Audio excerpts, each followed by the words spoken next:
I have been playing guitar at church for quite a long time, and I used to think that excellence meant perfection. Perfect parts, perfect timing, and perfect tone.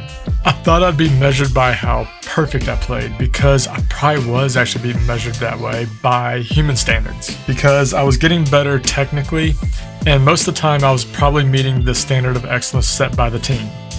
But something underneath felt thinner. So the question became unavoidable. What does excellence actually mean in our act of worship when the one we're worshiping is Jesus? Most worship guitarists care deeply about excellence. We practice, we prep, we obsess over the details. And none of that is wrong. But here's the thing that I just could not ignore anymore. Some of the most precise players that I ever knew weren't actually the most present with just the team. And some of the most meaningful moments that I'd experienced weren't actually the most perfect. That disconnect kept confusing me, especially when I kept hearing excellence as a goal for the team. If excellence is the goal, why did it sometimes feel like it was pulling me away from the very thing that I was trying to honor? Why was it seeming to me like a distraction? Have you ever walked off stage after a perfect set, no miscues, tone was dialed in? The transition into the bridge was seamless and felt absolutely nothing. No connection to the spirit, no sense of awe, just the relief that you didn't mess up. We tell ourselves that we're pursuing excellence, but if we're actually being honest with ourselves, we're chasing perfection with a Bible word taped on top of it. Everyone on the team might be saying, hey, we value excellence. We put it in our values, we say it in our team meetings, but no one ever stops long enough to ask, excellence according to who? Is it excellence if my tone is flawless, but my heart is numb and even frustrated?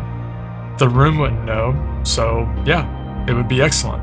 Is it excellence if the parts are tight, but I'm secretly competing with the other guitarists, or even worse, I got slander in my language about the other guitarist? Again, the room wouldn't know, so the answer is yeah, it would look excellent. And here's one. Is it excellence if the room is impressed, but God isn't? So specifically, is it excellence in the eyes of God? That's the question that I want to wrestle with here. What if the way we're chasing excellence as worship guitarists is actually pulling us away from what God calls excellent? I think it's way deeper than just try your best. And I also think it's deeper than just God only looks at the heart. We're going to peel this back, and you might find out that the thing you thought was holy pressure is actually a counterfeit version of excellence that's been misleading you for years. We might have been told that excellence is our highest calling as a musician. We might even hear Psalm 33:3 cited with play skillfully on the strings as a goal or even a mandate. But there is a dangerous line where skillful playing stops being a bridge to the Lord and starts becoming a monument to ourselves. We are living in an era where we have more gear and better training than any generation of worshipers in history. Yet we are arguably the most burnt out probably generation in history. Why is that? This question here should keep coming back in different forms. Is the way I'm chasing excellence drawing me closer to Jesus, or just closer to anxiety? When I say I want to be excellent, do I really mean I want to be seen as impressive? What does excellence actually look like in the eyes of God for a volunteer guitarist who has a job, a family, and actually very limited time? The truth is, most of us might be chasing a version of excellence that may not even be in the Bible. I think it might even be a version that we have imported from the music industry. And if we don't fix this definition soon, we're going to keep performing for a God who may be looking for something else entirely. By the end of this, I want to show you why even your less than best Sunday might actually be your most excellent one in the eyes of heaven. Because when Jesus is the focus, excellence can't just mean getting it right. Jesus never seemed impressed by flawless performance. He was drawn to availability, humility, and to hearts that were listening. This matters right now because worship culture has actually never been more polished. Tracks are tighter, arrangements are locked in, and expectations are pretty high.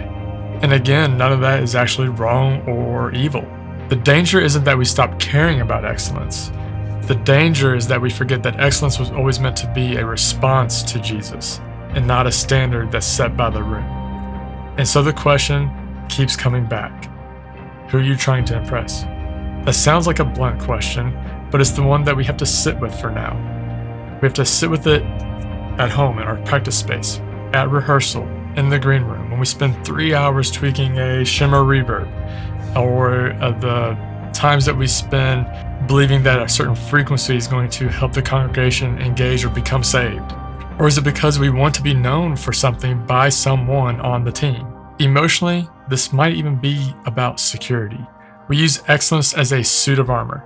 If we sound professional, we feel bulletproof. But biblical worship has always held us to be vulnerable, not bulletproof. Every time you pick up your Telecaster, or whatever guitar you're playing, you have to ask, am I playing to be seen or am I playing to see him? That's when I realized this isn't a gear problem. It's not even a skill problem. It's a definition problem. We're going to look at King Saul and then King David. Looking at King Saul, Saul had the appearance of excellence. He was tall, he looked the part, he was a king, he had armor. But 1 Samuel 16:7 reminds us, the Lord does not look at the things that people look at. People look at the outward appearance, but the Lord looks at the heart. As guitarists, we are probably the most outwardly focused appearance people on the team. We have the most stuff. We have the pedals, the lights from the pedals, the specific pickups from guitars. We can easily become Saul musicians, looking the part of a leader, but lacking the heart of a worshiper. I realize that in the Bible, excellence is never tied to a professional standard. It's tied to sacrifice seen by the Lord. In 2 Samuel 24:24, David says, I will not offer burnt offerings to the Lord my God that cost me nothing. So in our context, true worship and true excellence is when preparation that we take costs us something. But if you're taking the time to learn the part and try to get it right, but you also take the time and just ask the Lord, let this be a gift, let this be used by you.